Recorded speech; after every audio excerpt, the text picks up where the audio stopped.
नमस्कार दोस्तों। चलिए सुनते हैं मुंशी प्रेमचंद की कहानी गृहदहा, सुरभि गुप्ता की आवाज में। सत्यप्रकाश के जन्मोत्सव में लाला देव प्रकाश ने बहुत रुपये खर्च किए थे। उसका विद्यारंभ संस्कार भी खूब धूमधाम से किया गया। उसके हवा खाने को एक छोटी सी गाड़ी थी। शाम को नौकर उसे टहलाने ले जाता था। एक नौकर उसे पाठशाला पहुंचाने जाता। दिन भर वहीं बैठा रहता और उसको साथ लेकर ही घर आता। कितना सुशील होनहार बालक था। गोरा मुखड़ा, बड़ी बड़ी आंखें, ऊंचा मस्तक, पतले पतले लाल अधर भरे हुए पांव। उसे देखकर सहसा मुंह से निकल पड़ता था, भगवान इसे जिला दे, प्रतापी मनुष्य होगा। उसकी बल बुद्धि की प्रखरता पर लोगों को आश्चर्य होता था। नित्य उसके मुख चंद्र पर हंसी खेलती रहती थी। किसी ने उसे हट करते या रोते नहीं देखा। वर्षा के दिन थे। देव प्रकाश पत्नी को लेकर गंगा स्नान करने गए। नदी खूब चढ़ी हुई थी, मानो अनाथ की आंखें हो। उनकी पत्नी निर्मला जल में बैठकर जल क्रीड़ा करने लगी। कभी आगे जाती, कभी पीछे जाती, कभी डुबकी मारती, कभी अंजलियों से छींटे उड़ाती। देव प्रकाश ने कहा, अच्छा अब निकलो, सर्दी हो जाएगी। निर्मला ने कहा, कहूँ मैं छाती तक पानी में चली जाऊं? देव प्रकाश, और जो कहीं पैर फिसल जाए? निर्मला, पैर क्या फिसलेगा? यह कहकर वह छाती तक पानी में चली गई। पति ने कहा, अच्छा अब आगे पैर न रखना। किंतु निर्मला के सर पर मौत खेल रही थी। यह जल क्रीड़ा नहीं, मृत्यु क्रीड़ा थी। उसने एक पग और आगे बढ़ाया और फिसल गई। मुंह से एक चीख निकली। दोनों हाथ सहारे के लिए ऊपर उठे और फिर जलमग्न हो गए। एक पल में प्यासी नदी उसे पी गई। देव प्रकाश खड़े तौलिया से देह पहुंच रहे थे। तुरंत पानी में कूदे, साथ ही कहार भी कूदा। दो मल्लाह भी कूद पड़े। सबने डुबकियां मारी, टटोला, पर निर्मला का पता न चला। तब डोंगी मंगवाई गई। मल्लाह ने बार बार गोते मारे, पर लाश हाथ न आई। देव प्रकाश शोक में डूबे हुए घर गए। सत्य प्रकाश किसी उपहार की आशा से दौड़ा। पिता ने गोद में उठा लिया और बड़े यत्न करने पर भी अपनी सिसकी को न रोक सके। सत्य प्रकाश ने पूछा, अम्मा कहाँ हैं? देव, बेटा गंगा ने उन्हें नेवता खाने के लिए रोक लिया। सत्य प्रकाश ने उनके मुख की ओर जिज्ञासा भाव से देखा और आशय समझा। अम्मा अम्मा कह रोने लगे। मातृहीन बालक संसार का सबसे करुणाजनक प्राणी है। दीन से दीन प्राणियों को भी ईश्वर का आधार होता है, जो उनके हृदय को सहलाता रहता है। मातृहीन बालक इस आधार से वंचित होता है। माता ही उसके जीवन का एकमात्र आधार होती है। माता के बिना वह पंखहीन पक्षी है। सत्य प्रकाश का एकांत से प्रेम हो गया। अकेला बैठा रहता। वृक्षों में उसे कुछ कुछ सहानुभूति का अज्ञान अनुभव होता था, जो घर के प्राणियों से उसे न मिलती थी। माता का प्रेम था तो सभी प्रेम करते थे। माता का प्रेम उठ गया तो सभी निष्ठुर हो गए। पिता की आंखों में भी वह प्रेम ज्योति न रही। दरिद्र को कौन भिक्षा देता है? 6 महीने बीत गए। सहसा एक दिन उसे मालूम हुआ, मेरी नई माता आने वाली है। दौड़ा पिता के पास गया और पूछा, क्या मेरी नई माता आएंगी? पिता ने कहा, हाँ बेटा, वह आकर तुम्हें प्यार करेंगी। सत्य प्रकाश, क्या मेरी ही माँ स्वर्ग से आ जाएंगी? देव, हाँ वही माता आएगी। सत्य, मुझे उसी तरह प्यार करेंगी? देव प्रकाश इसका क्या उत्तर देते, मगर सत्य प्रकाश उस दिन से प्रसन्न मन रहने लगे। अम्मा आएंगी, मुझे गोद में लेकर प्यार करेंगी। अब मैं उन्हें कभी दिक न करूंगा, कभी जिद न करूंगा। उन्हें अच्छी अच्छी कहानियां सुनाया करूंगा। विवाह के दिन आई। घर में तैयारियां होने लगी। सत्य प्रकाश खुशी से फूला न समाता। मेरी नई अम्मा आएंगी। बारात में वह भी गया। नए नए कपड़े मिले। पालकी पर बैठा। नानी ने अंदर बुलाया और उसे गोद में लेकर एक अशर्फी दी। वही उसे नई माता के दर्शन हुए। नानी ने नई माता से कहा, बेटी कैसा सुंदर बालक है, इसे प्यार करना। सत्य प्रकाश ने नई माता को देखा और मुग्ध हो गया। बच्चे भी रूप के उपासक होते हैं।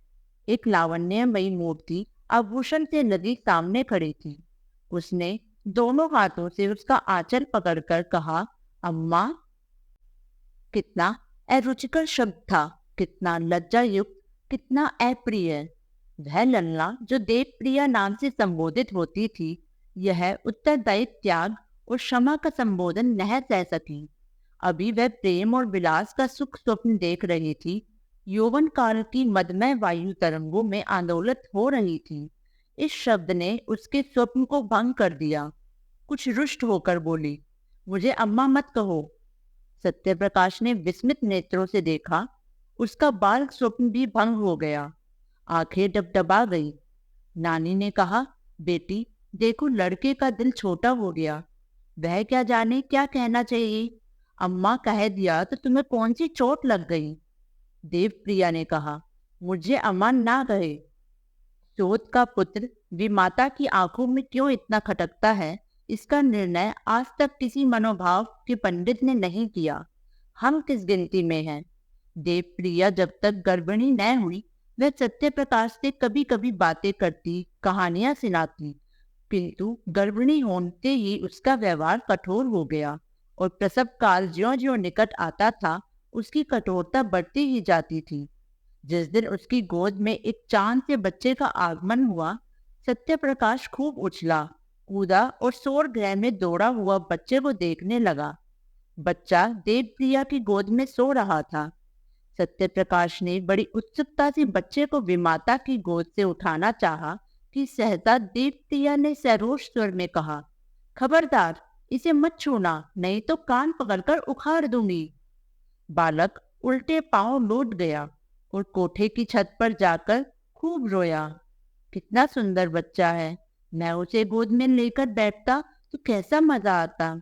मैं उसे गिराता थोड़े, उन्होंने क्यों मुझे झिड़क दिया। भोला बालक क्या जानता था कि इस झिड़की का कारण माता की सावधानी नहीं, कुछ और ही है। एक दिन शिशु सो रहा था। उसका नाम ज्ञान प्रकाश रखा गया था।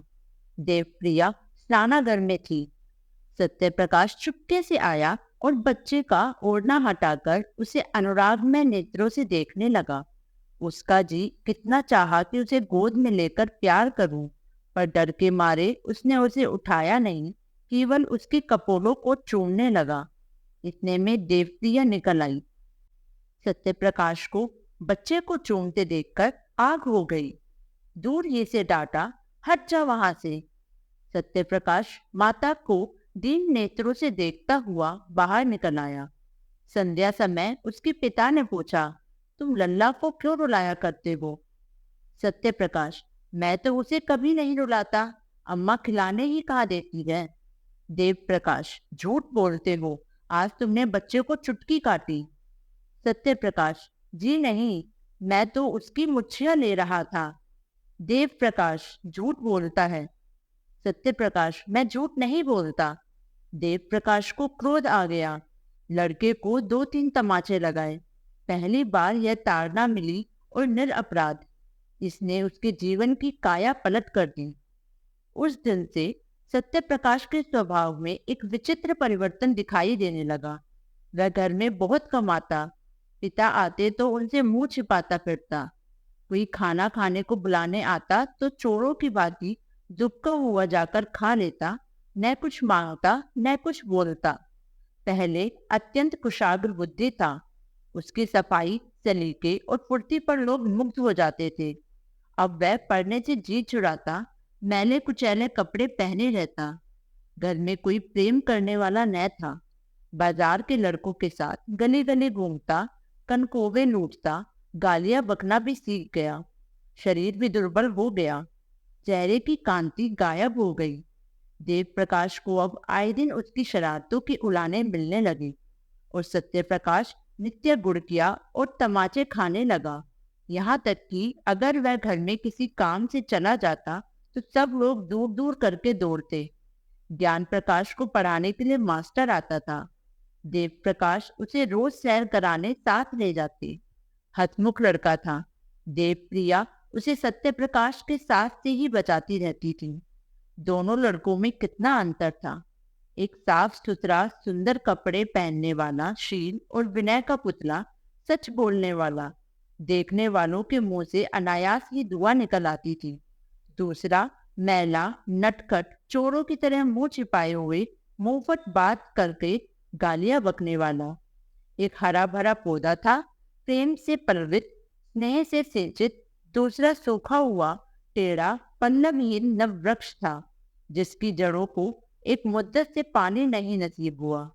एक को देखकर पिता की छाती ठंडी होती थी, दूसरे को देखकर देह में आग लग जाती थी। आश्चर्य यह था कि सत्यप्रकाश को अपने छोटे भाई से लेश मात्र भी ईर्ष्या न थी। अगर उसके हृदय में कोई कोमल भाव शेष रह गया था, तो वह अपने भाई के प्रति स्नेह था। उस मरुभूमि में यही एक हरियाली थी। ईर्ष्या साम्य भाव की गोतक थी। सत्यप्रकाश अपने भाई को अपने से कहीं ऊंचा, कहीं भाग्यशाली समझता था। उसमें ईर्ष्या का भाव ही लोप हो गया था। घृणा से घृणा उत्पन्न होती है, प्रेम से प्रेम। ज्ञान भी बड़े भाई को चाहता था। कभी कभी उसका पक्ष लेकर अपनी माँ से वाद विवाद तय कर कहता, भैया की अचकन फट गई है, आप नई अचकन क्यों नहीं बनवा देती। माँ उत्तर देती, उसके लिए वही अचकन अच्छी है। अभी क्या, कभी तो वह नंगा फिरेगा। ज्ञान प्रकाश बहुत चाहता था कि अपने जेब खर्च से बचाकर कुछ अपने भाई को दे, पर सत्य प्रकाश कभी उसे स्वीकार न करता था। वास्तव में जितनी देर वह छोटे भाई के साथ रहता, उतनी देर उसे एक शांतिमय आनंद का अनुभव होता। थोड़ी देर के लिए वह सद्भावों के साम्राज्य में विचरने लगता। उसके मुख से कोई भद्दी और अप्रिय बात न निकलती। एक क्षण के लिए उसकी सोई हुई आत्मा जाग उठती। एक बार कई दिन तक सत्य प्रकाश मदरसे न गया। पिता ने पूछा, तुम आजकल पढ़ने क्यों नहीं जाते हो? क्या सोच रखा है कि मैंने तुम्हारी जिंदगी भर का ठेका नहीं रखा है? सत्य, मेरे ऊपर जुर्माने और फीस के कई रुपये हो गए हैं। जाता हूँ तो दर्जे से निकाल दिया जाता हूँ। देव, फीस क्यों बाकी है? तुम तो महीने महीने ले लिया करते हो ना। सत्य, आए दिन चंदा लगा रहते हैं, फीस के रुपये चंदे में दे दिए। देव, और जुर्माना क्यों हुआ? सत्य, फीस न देने के कारण। देव, तुमने चंदा क्यों दिया? सत्य, ज्ञानों ने चंदा दिया तो मैंने भी दिया। देव, तुम ज्ञानों से जलते हो? सत्य, मैं ज्ञानों से क्यों जलने लगा? यहाँ हम और वह दो है, बाहर हम और वह एक समझे जाते हैं। मैं यह नहीं कहना चाहता कि मेरा कुछ नहीं है। देव, क्यों, यह कहती शर्म आती है? सत्य, जी हाँ, आपकी बदनामी होगी। देव, अच्छा, तो आप मेरी मान रक्षा करते हैं। यह क्यों नहीं कहते कि पढ़ना अब मुझे मंजूर नहीं है। मेरे पास इतना रुपया नहीं है कि तुम्हें एक एक क्लास में 3-3 साल पढ़ाऊं और ऊपर से तुम्हारे खर्च के लिए भी प्रति मास कुछ दूं। ज्ञान बाबू तुमसे कितना छोटा है, लेकिन तुमसे एक ही दर्जा नीचे है। तुम इस साल जरूर ही फेल हो जाओगे और वह जरूर ही पास होकर अगले साल तुम्हारे साथ हो जाएगा। तब तो तुम्हारे मुंह में कालिख लगेगी। सत्य, विद्या मेरे भाग में है ही नहीं। देव, तुम्हारे भाग्य में क्या है? सत्य, भीख मांगना। देव, तो फिर भीख मांगो, मेरे घर से निकल जाओ। देव प्रिया भी आ गई, बोली, शर्माता तो नहीं और बातों का जवाब देता है। सत्य, जिनके भाग्य में भीख मांगना होता है वही बचपन में अनाथ हो जाते हैं। देव प्रिया, ये जली कटी बातें अब मुझसे न सही जाएगी। मैं खून का घूंट पी पी कर रह जाती हूँ। देव प्रकाश, बेहया है, कल से इसका नाम कटवा दूंगा। भीख मांगनी है तो भीख ही मांगे। दूसरे दिन सत्य प्रकाश ने घर से निकलने की तैयारी कर दी। उसकी उम्र अब 16 साल की हो गई थी। इतनी बातें सुनने के बाद अब उसे घर में रहना असहाय हो गया। जब हाथ पांव न थे, किशोर अवस्था की असमर्थता थी, तब तक अवेलना, निरादर, निष्ठुरता, भर्त्सना सब कुछ सहकर घर में रहता था। अब हाथ पांव हो गए, उस बंधन में क्यों रहता? आत्मा अभिमान आशा की बाती बहुत चिरंजीवी होती है। गर्मी के दिन थे, दोपहर का समय, घर के सब प्राणी सो रहे थे। सत्य प्रकाश ने अपनी धोती बगल में दबाई, छोटा सा बैग हाथ में लिया और चाहता था कि चुपके से बैठक से निकल जाए कि ज्ञानू आ गया और उसे कहीं जाने को तैयार देखकर बोला, कहाँ जाते हो भैया? सत्य, जाता हूँ, कहीं नौकरी करूंगा। ज्ञानू, मैं जाकर अम्मा से कह देता हूँ। सत्य, तो फिर मैं तुमसे छिपकर चला जाऊंगा। ज्ञानू, क्यों चले जाओगे? तुम्हें मेरी जरा भी मोहब्बत नहीं? सत्य प्रकाश ने भाई को गले लगाकर कहा, तुम्हें छोड़कर जाने को जी तो नहीं चाहता, लेकिन जहाँ कोई पूछने वाला नहीं है वहां पड़े रहना बेयहाई है। कहीं 10-5 की नौकरी कर लूंगा और पेट पालता रहूंगा, और किस लायक हूँ। ज्ञानो, तुमसे अम्मा क्यों इतना चिढ़ती है? मुझे तुमसे मिलने के लिए मना करती है। सत्य, मेरे नसीब खोटे हैं, और क्या। ज्ञानो, तुम लिखने पढ़ने में जी नहीं लगाते? सत्य, लगता ही नहीं, कैसे लगाऊं? जब कोई परवाह नहीं करता तो मैं भी सोचता हूँ, यही न होगा ठोकर खाऊंगा बला से। ज्ञानो, मुझे भूल तो न जाओगे? मैं तुम्हारे पास खत लिखा करूंगा, मुझे भी एक बार अपने यहाँ बुलाना। सत्य, तुम्हारे स्कूल के पते से चिट्ठी लिखूंगा। ज्ञानो, रोते रोते, मुझे न जाने क्यों तुम्हारी बड़ी मोहब्बत लगती है। सत्य, मैं तुम्हें सदैव याद रखूंगा। यह कहकर उसने फिर भाई को गले लगाया और घर से निकल पड़ा। पास एक कौड़ी भी न थी और वह कलकत्ते जा रहा था। सत्यप्रकाश कलकत्ते क्यों कर पहुंचा, इसका वृतांत लिखना व्यर्थ है। युवकों में दुस्साहस की मात्रा अधिक होती है। वे हवा में किले बना सकते हैं और धरती पर नाव चला सकते हैं। कठिनाइयों की उन्हें कुछ परवाह नहीं होती। अपने ऊपर असीम विश्वास होता है। कलकत्ते पहुंचना ऐसा कष्ट साध्य न था। सत्यप्रकाश चतुर युवक था। पहले ही उसने निश्चय कर लिया था कि कलकत्ते में क्या करूंगा, कहाँ रहूंगा। उसके बैग में लिखने की सामग्री मौजूद थी। बड़े शहर में जीविका का प्रश्न कठिन भी है और सरल भी है।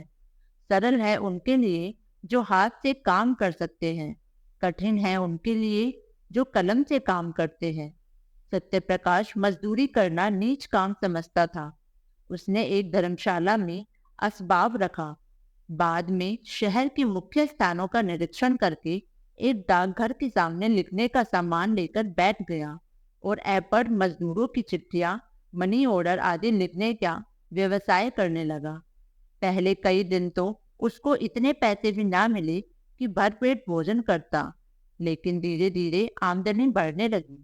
वह मजदूरों से इतने विनय के साथ बातें करता और उनके समाचार इतने विस्तार से लिखता कि बस वे पत्र को सुनकर बहुत प्रसन्न हो जाते। अशिक्षित लोग एक ही बात को 2-2, 3-3 बार लिख पाते थे। उनकी दशा ठीक रोगियों की सी होती है जो वैद्य से अपनी व्यथा और वेदना का वृतांत कहते नहीं थकते। सत्यप्रकाश सूत्र को व्याख्या का रूप देकर मजदूरों को मुग्ध कर देता था। एक संतुष्ट होकर जाता तो अपने कई अन्य भाइयों को खोज लाता। एक ही महीने में उसे 1 रुपये रोज मिलने लगा। उसने धर्मशाला से निकलकर शहर से बाहर 5 रुपये महीने पर एक छोटी सी कोठरी ले ली। 1 जून खाता, बर्तन अपने हाथों से धोता, जमीन पर सोता। उसे अपने निर्वासन पर जरा भी खेद और दुख न था। घर के लोगों की कभी याद न आती। वह अपनी दशा पर संतुष्ट था। केवल ज्ञान प्रकाश की प्रेम युक्त बातें न भूलती। अंधकार में यही एक प्रकाश था। विदाई का अंतिम दृश्य आंखों के सामने फिरा करता। जीविका से निश्चिंत होकर उसने ज्ञान प्रकाश को एक पत्र लिखा। उत्तर आया तो उसके आनंद की सीमा न रही। ज्ञानो मुझे याद करके रोता है, मेरे पास आना चाहता है, स्वास्थ्य भी अच्छा नहीं है। प्यासे को पाने से जो तृप्ति होती है, वही तृप्ति इस पत्र से सत्य प्रकाश को हुई। मैं अकेला नहीं हूँ, कोई मुझे भी चाहता है, मुझे भी याद करता है। उसी दिन से सत्य प्रकाश को यह चिंता हुई कि ज्ञान के लिए कोई उपहार भेजूं। युवकों को मित्र बहुत जल्दी मिल जाते हैं। सत्य प्रकाश को भी कई युवकों से मित्रता हो गई थी। उनके साथ कई बार सिनेमा देखने गया, कई बार बूटी भंग, शराब, कबाब को भी ठहरी। आईना, तेल, कंघी का शोर भी पैदा हुआ, जो कुछ पाता उड़ा देता। बड़े वेग से नैतिक पतन और शारीरिक विनाश की ओर दौड़ा चला जाता था। इस प्रेम पत्र ने उसके पैर पकड़ लिए। उपहार के प्रयास ने इन दुर्व्यसनों को तिरोहित करना शुरू किया। सिनेमा का चस्का छूटा, मित्रों को हीले हवाले करके टालने लगा। भोजन भी रूखा सूखा करने लगा। धन संचय की चिंता ने सारी इच्छाओं को परास्त कर दिया।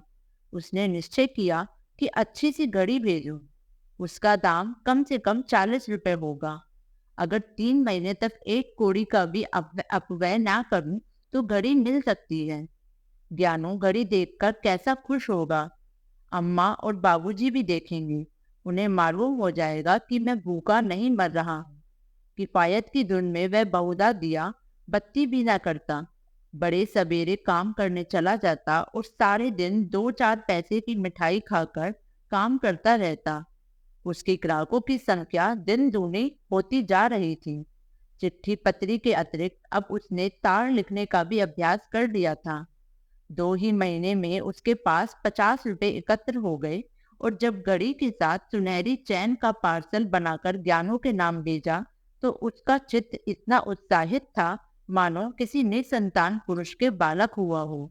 घर कितनी कोमल, पवित्र, मनोहर स्मृतियों को जागृत कर देता है। यह प्रेम का निवास स्थान है। प्रेम ने बहुत तपस्या करके यह वरदान पाया है। किशोर अवस्था में घर, माता पिता, भाई बहन, सखी सहेली के प्रेम की याद दिलाता है। प्रौढ़ अवस्था में गृहिणी और बाल बच्चों के प्रेम की। यह वह लहर है जो मानव जीवन मात्र को स्थिर रखता है, उसे समुद्र की वेगवती लहरों में बहने और चट्टानों से टकराने से बचाता है। यही वह मंडप है जो जीवन को समस्त विघ्न बाधाओं से सुरक्षित रखता है। सत्य प्रकाश का घर कहाँ था? वह कौन सी शक्ति थी जो कलकत्ते में विराट प्रलोभनों से उसकी रक्षा करती थी? माता का प्रेम, पिता का स्नेह, बाल बच्चों की चिंता, नहीं उनका रक्षक, उद्धारक, उसका परितोषिक केवल ज्ञान प्रकाश का स्नेह था। उसी के निमित्त वह एक से एक पैसे की किफायत करता था। उसी के लिए वह कठिन परिश्रम करता था और धनोपार्जन के नए नए उपाय सोचता था।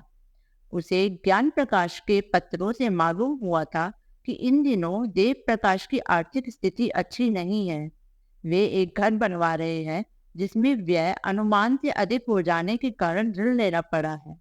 इसलिए अब ज्ञान प्रकाश को पढ़ाने के लिए घर पर मास्टर नहीं आता। तब से सत्य प्रकाश प्रति माह ज्ञानों के पास कुछ न कुछ अवश्य भेज देता था। वह अब केवल पत्र लेखक न था, लिखने के सामान की एक छोटी सी दुकान भी उसने खोल ली थी। इससे अच्छा आमदनी हो जाती थी। इस तरह 5 वर्ष बीत गए। रसिक मित्रों ने जब देखा कि अब यह हत्थे नहीं चढ़ता तो उसके पास आना जाना छोड़ दिया। संध्या का समय था। देव प्रकाश अपने मकान में बैठे देवप्रिया से ज्ञान प्रकाश के विवाह के संबंध में बातें कर रहे थे। ज्ञानू अब 17 वर्ष का सुंदर युवक था। बाल विवाह के विरोधी होने पर भी देव प्रकाश अब इस शुभ मुहूर्त को न टाल सकते थे। विशेषतः जब कोई महाशय 50,000 रुपये दहेज देने को प्रस्तुत हो। देव प्रकाश: मैं तो तैयार हूँ, लेकिन तुम्हारा लड़का भी तो तैयार हो। देवप्रिया: तुम बातचीत पक्की कर लो, वह तैयार हो ही जाएगा। सभी लड़के पहले नहीं करते हैं। देव प्रकाश: ज्ञानों का इनकार केवल संकोच का इनकार नहीं है, वह सिद्धांत का इनकार है। वह साफ साफ कह रहा है कि जब तक भैया का विवाह न होगा मैं अपना विवाह करने को राजी नहीं हूँ। देवप्रिया: उसकी कौन चलावे, वहां कोई रखेली रख ली होगी। विवाह क्या करेगा, वहां कोई देखने जाता है। देव झुंझलाकर: रखेली रखनी होती तो तुम्हारे लड़के को 40 रुपए महीना न भेजता और न वे चीजें ही देता जो पहले महीने से अब तक बराबर देता चला आता है। न जाने क्यों तुम्हारा मन उसकी ओर से इतना मैला हो गया है। चाहे वे जान निकाल कर भी दे दे, लेकिन तुम न पतीजोगी। देवप्रिया नाराज होकर चली गई। देव प्रकाश उससे यही कहलाना चाहते थे कि पहले सत्य प्रकाश का विवाह करना उचित है, किंतु वह कभी इस प्रसंग को आने ही न देती थी। स्वयं देव प्रकाश की यह हार्दिक इच्छा थी कि पहले बड़े लड़के का विवाह करे, पर उन्होंने भी आज तक सत्य प्रकाश को कोई पत्र न लिखा था। देवप्रिया के चले जाने के बाद उन्होंने आज पहली बार सत्य प्रकाश को पत्र लिखा। पहले इतने दिनों तक चुपचाप रहने के लिए क्षमा मांगी, तब उसे एक बार घर आने का प्रेम आग्रह किया। लिखा, अब मैं कुछ ही दिनों का मेहमान हूँ। मेरी अभिलाषा है कि तुम्हारा और तुम्हारे छोटे भाई का विवाह देख लूं। मुझे बहुत दुख होगा यदि तुम मेरी विनय स्वीकार न करोगे। ज्ञान प्रकाश के असमंजस की बातें भी लिखी। अंत में इस बात पर जोर दिया कि किसी और विचार से नहीं तो ज्ञानों के प्रेम के नाते ही तुम्हें इस बंधन में पड़ना होगा। सत्य प्रकाश को यह पत्र मिला तो उसे बहुत खेद हुआ। मेरे भातृ स्नेह का यह परिणाम होगा, मुझे न मालूम था। इसके साथ ही यह उसे ईर्ष्या में आनंद हुआ कि अम्मा और दादा को अब तो कुछ मानसिक पीड़ा होगी। मेरी उन्हें क्या चिंता थी। मैं तो मर भी जाऊं तो भी उनकी आंखों में आंसू न आए। 7 वर्ष हो गए, कभी भूल कर भी पत्र न लिखा कि मरा है या जीता है। अब कुछ चेतावनी मिलेगी। ज्ञान प्रकाश अंत में विवाह करने पर राजी तो हो जाएगा, लेकिन सहज में नहीं। कुछ न हो तो मुझे तो एक बार अपने इनकार के कारण लिखने का अवसर मिला। ज्ञानों को मुझसे प्रेम है, लेकिन उसके कारण मैं पारिवारिक अन्याय का दोषी न बनूंगा। हमारा पारिवारिक जीवन संपूर्णतः अन्याय में है। यह कुमति और वैमत्स्य क्रूरता और निशंता का बीजारोपण करता है। इसी माया में फंसकर मनुष्य अपनी संतान का शत्रु हो जाता है। न मैं आंखों देखकर यह मक्खी नहीं निकलूंगा। मैं ज्ञानों को समझाऊंगा अवश्य। मेरे पास जो कुछ जमा है वह सब उसके विवाह के निमित्त अर्पण भी कर दूंगा। बस इससे ज्यादा मैं और कुछ नहीं कर सकता। अगर ज्ञानों भी अविवाहित रहे तो संसार कौन सोना हो जाएगा। ऐसे पिता का पुत्र क्या वंश परंपरा का पालन न करेगा? क्या उसके जीवन में फिर वही अभिनय दोहराया जाएगा जिसने मेरा सर्वनाश कर दिया? दूसरे दिन सत्य प्रकाश ने 500 रुपये पिता के पास भेजे और पत्र का उत्तर लिखा कि मेरा अहोभाग्य जो आपने मुझे याद किया। ज्ञानों का विवाह निश्चित हो गया, इसकी बधाई। इन रुपयों से नववधू के लिए कोई आभूषण बनवा दीजिएगा।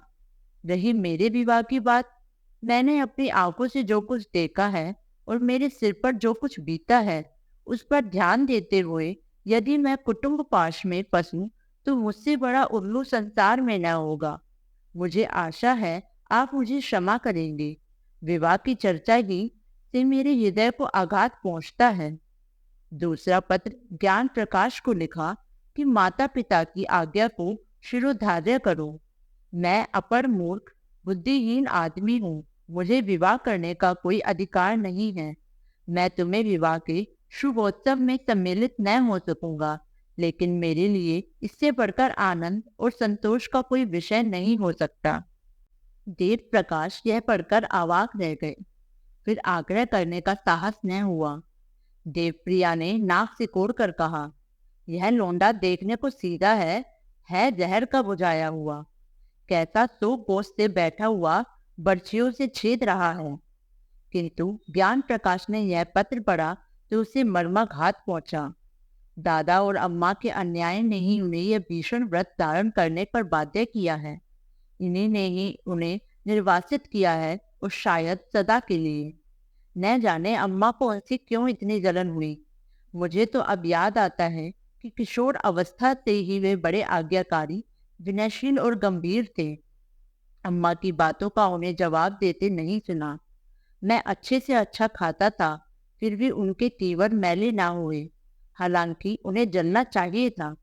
ऐसी दशा में अगर उन्हें गृहस्थ जीवन से घृणा हो गई तो आश्चर्य की क्या, फिर मैं ही क्यों इस विपत्ति में फंसूं।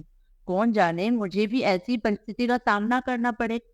भैया ने बहुत सोच समझकर यह धारणा की है। संध्या समय जब उसके माता पिता बैठे हुए इसी समस्या पर विचार कर रहे थे, ज्ञान प्रकाश ने आकर कहा, मैं कल भैया से मिलने जाऊंगा। देवप्रिया, क्या कलकत्ते जाओगे? ज्ञान, जी हाँ। देवप्रिया, उन्हीं को क्यों नहीं बुलाते? ज्ञान, उन्हें कौन मुंह लेकर बुलाऊं? आप लोगों ने पहले ही मेरे मुंह में कालिक लगा दी है। ऐसा देव पुरुष आप लोगों के कारण विदेश में ठोकर खा रहा है और मैं इतना निर्लज हो जाऊं कि। देवप्रिया, अच्छा चुप रहे, नहीं ब्याह करना है न कर, जले पर लोन मत छिड़क। माता पिता का धर्म है इसलिए कहती हूँ, नहीं तो यहाँ ठहंगे की परवाह नहीं है। तू चाहे ब्याह कर चाहे कंवारा रहे, पर मेरी आंखों से दूर हो जा। ज्ञान, क्या मेरी सूरत से भी घृणा हो गई? देवप्रिया, जब तू हमारे कहने में है ही नहीं तो जहाँ चाहे वहां रहे, हम भी समझ लेंगे कि भगवान ने लड़का ही नहीं दिया। देव, क्यों व्यर्थ में ऐसे कटु वचन बोलती हो? ज्ञान, अगर आप लोगों की यही इच्छा है तो यही होगा। देव प्रकाश ने देखा कि बात का बतंगड़ हुआ जाता है। ज्ञान प्रकाश को इशारे से टाल दिया और पत्नी के क्रोध को शांत करने की चेष्टा करने लगा। मगर देवप्रिया फूट फूट कर रो रही थी और बार बार कहती थी, मैं इसकी सूरत नहीं देखूंगी। अंत में देव प्रकाश ने चिढ़कर कहा, तो तुम्ही ने तो कटु वचन कहकर उसे उत्तेजित कर दिया। देवप्रिया, यह सब विष उसी चंडाल ने बोया है जो यहाँ से 7 समुंदर पार बैठा मुझे मिट्टी में मिलाने का उपाय कर रहा है। मेरे बेटे को मुझसे छीन के लिए उसने यह प्रेम का स्वांग भरा है। मैं उसकी नस नस पहचानती हूँ। उसका यही मंत्र मेरी जान लेकर छोड़ेगा। नहीं तो मेरा ज्ञानू, जिसने कभी मेरी बात का जवाब नहीं दिया, यूं मुझसे न जलाता। देव, अरे तो क्या वह विवाह ही नहीं करेगा? अभी गुस्से में अनाप शनाप बक गया है। जरा शांत हो जाएगा तो मैं समझाकर राजी कर दूंगा। देवप्रिया, मेरे हाथ से निकल गया। देवप्रिया की आशंका सत्य निकली। देव प्रकाश ने बेटे को बहुत समझाया। कहा, तुम्हारी माता इस शोक से मर जाएगी, किंतु कुछ असर न हुआ। उसने एक बार नहीं करके हाँ नहीं की। निदान पिता भी निराश होकर बैठे रहे। 3 साल तक प्रति वर्ष विवाह के दिनों में यह प्रश्न उठता रहा, पर ज्ञान प्रकाश अपनी प्रतिज्ञा पर अटल रहा। माता का रोना धोना निष्फल हुआ।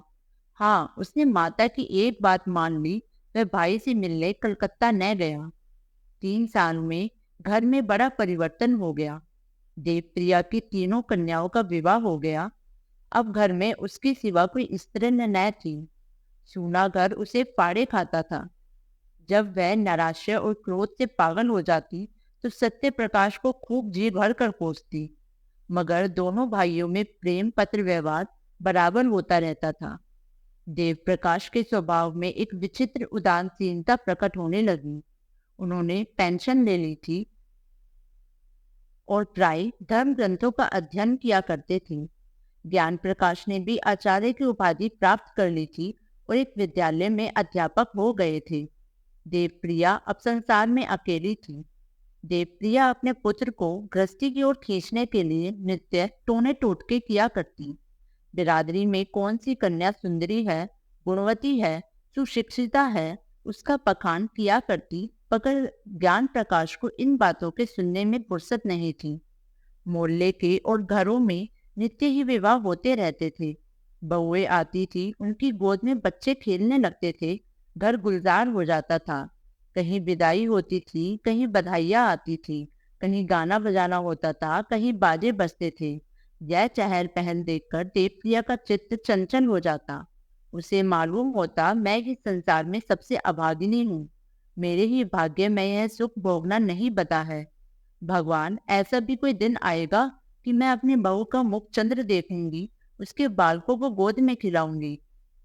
वह भी कोई दिन होगा कि मेरे घर में भी आनंदोत्सव के मधुर गान की ताने उठेगी। रात दिन ये ही बातें सोचते सोचते देवप्रिया की दशा उन्मादिनी की सी हो गई। आप ही आप सत्य प्रकाश को कोसने लगती। वही मेरे प्राणों का घातक है। तल्लीनता उन्माद का प्रधान गुण है। तल्लीनता अत्यंत रचनाशील होती है। वह आकाश में देवताओं के विमान उड़ाने लगती है। अगर भोजन में नमक तेज हो गया तो यह शत्रु ने कोई रोड़ा रख दिया होगा। देवप्रिया को अब कभी कभी धोखा हो जाता कि सत्य प्रकाश घर में गया है, वह मुझे मारना चाहता है। ज्ञान प्रकाश को विष खिलाई देता है। एक दिन उसने सत्य प्रकाश के नाम पर पत्र लिखा और उसे जितना कोसते बनता उतना कोसा। तू मेरे प्राणों का वैरी है। मेरे कुल का घातक है, हत्यारा है। वह कौन दिन आएगा कि तेरी मिट्टी उठेगी। तूने मेरे लड़के पर वशीकरण मंत्र चला दिया है। दूसरे दिन फिर ऐसा ही एक पत्र लिखा, यहाँ तक कि यह उसका नित्य का कर्म हो गया। जब तक एक चिट्ठी में सत्य प्रकाश को गालियां न दे देती, उसे चैन ही नहीं आता था। इन पत्रों को वह कहारिन के हाथ डालकर भिजवा दिया करती थी। प्रकाश का अध्यापक होना सत्य प्रकाश के लिए घातक हो गया। परदेश में उसे यही संतोष था कि मैं संसार में निराधार नहीं हूँ। अब यह अवलंब भी जाता रहा। ज्ञान प्रकाश ने जोर देकर लिखा, अब आप मेरे हेतु कोई कष्ट ना उठाए। मुझे अपनी गुजर के लिए काफी से ज्यादा मिलने लगा है। यद्यपि सत्य प्रकाश की दुकान खूब चलती थी, लेकिन कलकत्ते जैसे शहर में एक छोटे से दुकानदार का जीवन बहुत सुखी नहीं होता। 60-70 रुपए की मासिक आमदनी होती ही क्या है। अब तक जो कुछ बचाता था वह वास्तव में बचत न थी, बल्कि त्याग था। एक वक्त रूखा सूखा खाकर एक तंग आदर कोठरी में रहकर 25-30 रुपए बच रहते थे। अब दोनों वक्त भोजन करने लगा, कपड़े भी जरा साफ पहनने लगा, मगर थोड़े ही दिनों में उसके खर्च में औषधियों की एक मद बढ़ गई और फिर वही पहले की सी दशा हो गई। बरसों तक शुद्ध वायु, प्रकाश और पुष्टिकर भोजन से वंचित रहकर अच्छे से अच्छा स्वास्थ्य भी नष्ट हो सकता है। सत्य प्रकाश को भी अरुचि, मंद अग्नि आदि रोगों ने आ घेरा। कभी कभी ज्वर आ जाता। युवा अवस्था में आत्मविश्वास होता है, किसी अवलंब की परवाह नहीं होती। वयोवृद्धि दूसरों का मुंह ताकती है, आश्रय ढूंढती है। सत्य प्रकाश पहले सोता तो एक ही करवट में सवेरा हो जाता। कभी बाजार से पूरियां लेकर खाता तो कभी मिठाइयों पर टाल देता। पर अब रात को अच्छी तरह नींद न आती, बाजरी भोजन से घृणा होती। रात को घर आता तो थककर चूर चूर हो जाता था। उस वक्त चूल्हा जलाना, भोजन पकाना बहुत अखरता। कभी कभी वह अपने अकेलेपन पर रोता। रात को जब किसी तरह नींद न आती तो उसका मन किसी से बातें करने को ललायत होने लगता। पर वहां निशांतकार के सिवा और कौन था। दीवालों के कान चाहे हो, मुंह नहीं होता। इधर ज्ञान प्रकाश के पत्र भी अब कम आते थे और वे भी रूखे। उनमें अब हृदय के सरल उद्गरों का लेश भी न होता। सत्य प्रकाश अब भी वैसा ही भाव में पत्र लिखता था, पर एक अध्यापक के लिए भावुकता कब तक शोभा देती है। शनि शनि सत्य प्रकाश को भ्रम होने लगा कि ज्ञान प्रकाश भी मुझसे निष्ठुरता करने लगा। नहीं तो क्या मेरे पास 2-4 दिन के लिए आना असंभव था। मेरे लिए तो घर का द्वार बंद है, पर उसे कौन सी बाधा है। उस गरीब को क्या मालूम कि यहाँ ज्ञान प्रकाश के माता ने उसे कलकत्ते न जाने की कसम खिला रखी है। इस भ्रम ने उसे और भी हताश कर दिया। शहरों में मनुष्य बहुत होते हैं, पर मनुष्यता बिरले में ही होती है। सत्य प्रकाश उस बहुसंख्यक स्थान में भी अकेले थे। उसके मन में अब एक नई आकांक्षा अंकुरित हुई। क्यों न घर लौट चलूं, किसी संगिनी के प्रेम में क्यों न शरण लूं। वह सुख और शांति और कहाँ मिल सकती है। मेरे जीवन के निराश अंधकार को और कौन ज्योति आलोकित कर सकती है। वह इस आवेश को अपनी संपूर्ण विचार शक्ति से रोकता। जिस भांति किसी बालक को घर में रखी हुई मिठाइयों की याद बार बार खेल से खींच कर घर ले आती, उसी तरह उसका चित्त भी बार बार उन्हीं मधुर चिंताओं में मग्न हो जाता था। वह सोचता, मुझे विधाता ने सब सुख से वंचित कर दिया है, नहीं तो मेरी दशा ऐसी हीन क्यों होती। मुझे ईश्वर ने बुद्धि न दी थी। क्या क्या मैं श्रम से जी चुराता था। अगर बालपन में ही मेरे उत्साह और अभिरुचि पर तुषार न पड़ गया होता, मेरी बुद्धि शक्तियों का गला न घोट दिया होता, तो आज मैं आदमी होता। पेट पालने के लिए इस विदेश में न पड़ा रहता। नहीं, मैं अपने ऊपर यह अत्याचार नहीं करूंगा। महीनों तक सत्य प्रकाश के मन और बुद्धि में यह संग्राम होता रहा। एक दिन मैं दुकान से आकर चूल्हा जलाने जा रहा था कि डाकिये ने पुकारा। ज्ञान प्रकाश के सिवा उसके पास और किसी के पत्र न आते थे। आज ही उसका पत्र आ चुका था। यह दूसरा पत्र, क्यों किसी अनिष्ट की आशंका हुई। पत्र लेकर पढ़ने लगा। एक क्षण में पत्र उसके हाथ से छूटकर गिर पड़ा और वह सिर थामकर बैठ गया कि जमीन पर गिर न पड़े। यह देवप्रिया की विषयुक्त लेखनी से निकला हुआ जहर का प्याला था, जिसने एक पल में संज्ञाहीन कर दिया। उसकी सारी मर्मांतक व्यथा, क्रोध, नैराश्य, कृतघ्नता, ग्लानि केवल एक ठंडी सांस में समाप्त हो गई। वह जाकर चारपाई पर लेटा रहा। मानसिक व्यथा आंख से पानी हो गई। हाँ, सारा जीवन नष्ट हो गया। मैं ज्ञान प्रकाश का शत्रु हूँ। मैं इतने दिनों से केवल उसके जीवन को मिट्टी में मिलाने के लिए ही प्रेम का स्वांग भर रहा हूँ। भगवान, इसके तुम ही साक्षी हो। दूसरे दिन फिर देवप्रिया का पत्र पहुंचा। सत्यप्रकाश ने उसे लेकर फाड़ डाला, पढ़ने की हिम्मत न पड़ी। एक ही दिन पीछे तीसरा पत्र पहुंचा, उसका भी वही अंत हुआ। फिर वह एक नित्य का कर्म हो गया। पत्र आता और फाड़ दिया जाता, किंतु देवप्रिया का अभिप्राय बिना पढ़े ही पूरा हो जाता था। सत्यप्रकाश के मर्म स्थान पर एक चोट और पड़ जाती थी। 1 महीने की भीषण हार्दिक वेदना के बाद सत्यप्रकाश को जीवन से घृणा हो गई। उसने दुकान बंद कर दी, बाहर आना जाना छोड़ दिया, सारे दिन खाट पर पड़ा रहता। वे दिन याद आते जब माता पुचकार कर गोदी में बिठा लेती और कहती, बेटा। पिता भी संध्या समय दफ्तर से आकर गोद में उठा लेते और कहते, भैया। माता की सजीव मूर्ति उसके सामने आ खड़ी होती, ठीक वैसी ही जब वह गंगा स्नान करने गई थी। उसकी प्यार भरी बातें कानों में आने लगती। फिर वह दृश्य सामने आ जाता जब उसने नववधू माता को अम्मा कहकर पुकारा था। तब उसके कठोर शब्द याद आ जाते हैं। उसकी क्रोध से भरे हुए विकराल नेत्र आंखों के सामने आ जाते हैं। उसे अब अपना सिसक कर रोना याद आ जाता। फिर सोर ग्रह का दृश्य सामने आता। उसने कितने प्रेम से बच्चे को गोद में लेना चाहा था। तब माता के वज्र के से शब्द कानों में गूंजने लगते हैं। हाय, उसी वज्र ने मेरा सर्वनाश कर दिया। फिर ऐसी कितनी ही घटनाएं याद आती। अब बिना किसी अपराध के माँ डांट बताती। पिता का निर्दयी निष्ठुर व्यवहार याद आने लगता। उनका बात बात पर त्युड़िया बदलना, माता के मिथ्यावादों पर विश्वास करना। हाय, मेरा सारा जीवन नष्ट हो गया। तब वह करवट बदल लेता और फिर वही दृश्य आंखों में फिरने लगता। फिर करवट बदलता और चिल्ला कर कहता, इस जीवन का अंत क्यों नहीं होता। इस भांति पड़े पड़े उसे कई दिन हो गए।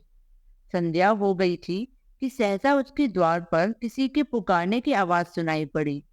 उसने कान लगाकर सुना और चौंक पड़ा। किसी परिचित मनुष्य की आवाज थी। दौड़ा, द्वार पर आया तो देखा ज्ञान प्रकाश खड़ा है। कितना रूपवान पुरुष था। वह उसके गले से लिपट गया। ज्ञान प्रकाश ने उसके पैरों को स्पर्श किया। दोनों भाई घर में आए। अंधकार छाया हुआ था। घर की यह दशा देखकर ज्ञान प्रकाश, जो अब तक अपने कंठ के आवेग को रोके हुए था, रो पड़ा। सत्य प्रकाश ने लालटेन जलाई। घर क्या था, भूत का डेरा था। सत्य प्रकाश ने जल्दी से एक कुर्ता गले में डाल लिया। ज्ञान प्रकाश भाई का जर्जर शरीर, पीला मुख, बुझी हुई आंखें देखता था और रोता था। सत्य प्रकाश ने कहा, मैं आजकल बीमार हूँ। ज्ञान प्रकाश, वह तो देख ही रहा हूँ। सत्य प्रकाश, तुमने अपने आने की सूचना भी न दी। मकान का कैसे पता चला। ज्ञान प्रकाश, सूचना तो दी थी, आपको पत्र नहीं मिला होगा। सत्य प्रकाश, अच्छा हाँ, दी होगी। पत्र दुकान में डाल गया होगा। मैं इधर कई दिनों से दुकान नहीं गया। घर पर सब कुशल हैं। ज्ञान प्रकाश, माताजी का देहांत हो गया। सत्य प्रकाश, अरे क्या बीमार थी। ज्ञान प्रकाश, जी नहीं, मालूम नहीं क्या खा लिया। इधर उन्हें उन्माद सा हो गया था।